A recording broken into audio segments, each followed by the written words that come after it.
இப்போ இந்த கப் அளவு எடுக்கணும்.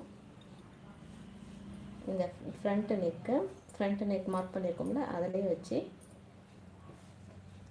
இந்த பட்டி இணைச்சிருக்கு, இந்த பட்டியிலேருந்து 1 இன்ச்சு கீழே வச்சுக்கணும்.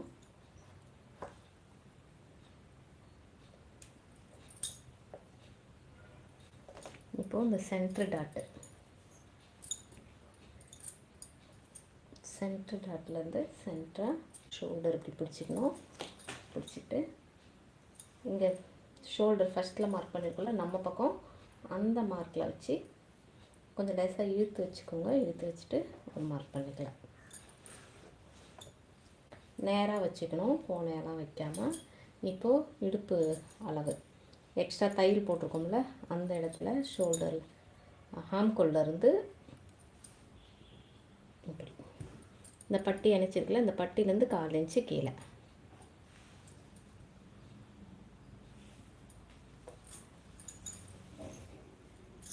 இவ்வளோதான். எவ்வளோ பெரிய ப்ளவுஸாக இருந்தாலும் இந்த மெத்தடில் போடும்போது ரொம்ப ஈஸியாக போட்டுக்கலாம்.